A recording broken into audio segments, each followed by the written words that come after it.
Good morning.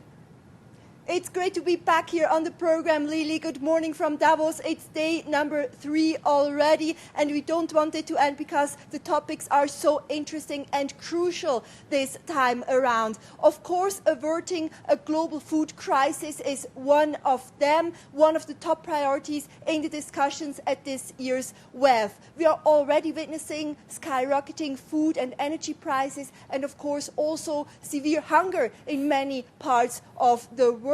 It comes as the G7 group of industrialized nations has called for urgent measures to unblock some of the grain supplies in the Ukraine because of the conflict there and inflationary pressures all around the world. Now, to join me and talk about some of these issues is Erik Fyrwald. He's the CEO of Syngenta Group, one of the largest agriculture, innovation, crop protection and seed companies. Erik, it's great to be back here in Davos after 2 years with you, but of course the topics are very, very important. Tell me how you see the complex challenge of food security at the moment.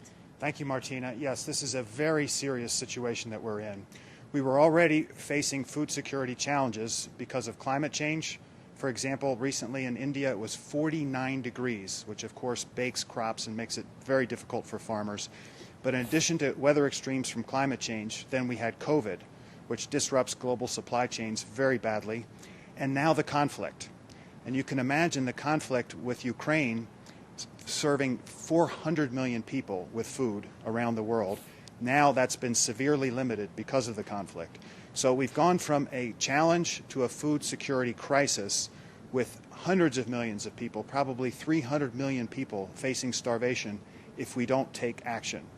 So what action is the Syngenta Group taking to ease some of the supply bottlenecks and help prevent hunger? Well, the most important thing we do is serve farmers everywhere in the world so that they can grow a better crop and help address food security, but at the same time address climate change by capturing carbon in the soil, by using modern tools, modern seeds, crop protection and fertilizers, and modern practices that not only increase the yields, higher quality, more nutritious food, but also capture the carbon.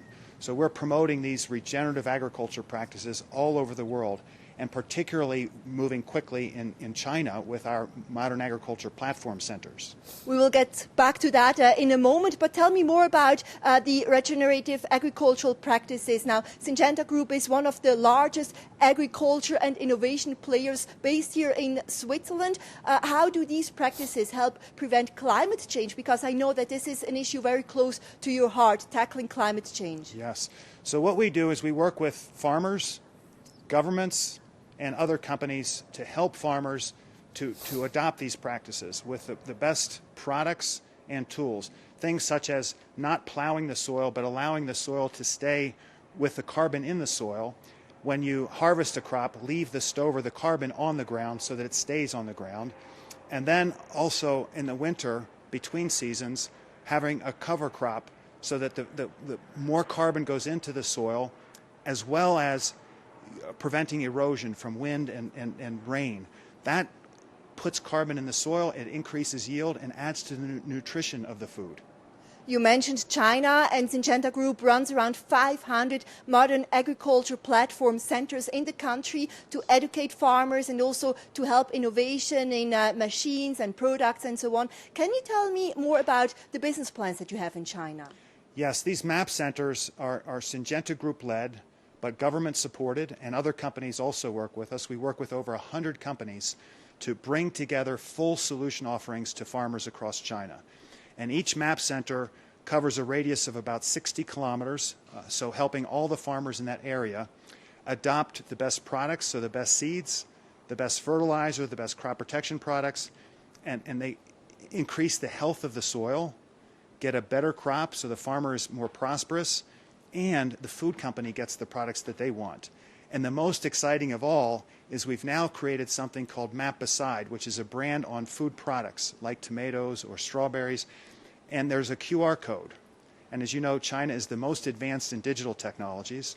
The consumer can scan the tomatoes or the strawberry package and see a picture of the farmer that grew their products and see the sustainability data, how these products are helping to address the climate change, reduce greenhouse gas emissions. Just before we go, the last question, Erik, what is the number one trend that you see for agriculture going forward over the next couple of years? I think by far the most exciting thing is this regenerative agriculture, that food companies and governments and NGOs coming together to help farmers grow crops that provide food security, enough food for everybody in the world, but also address climate change. Today, 12% of greenhouse gas emissions come from agriculture, 33% from the agriculture food industry. We need to take that to zero, to net positive, and that's what we're going to do together. We'll end this segment here on this note. That was Syngenta Group CEO Erik Fyrwald talking to us here from the WEF in Davos live. Tomorrow is already the final day of the World Economic Forum 2022 this year. We'll have a special address by the German Chancellor Olaf Scholz, of course, coming up tomorrow as well. But that's it for us here at this Global Business Show from Erik Fyrwald and me in Davos. Back to you in the studio, Lili. Thank you.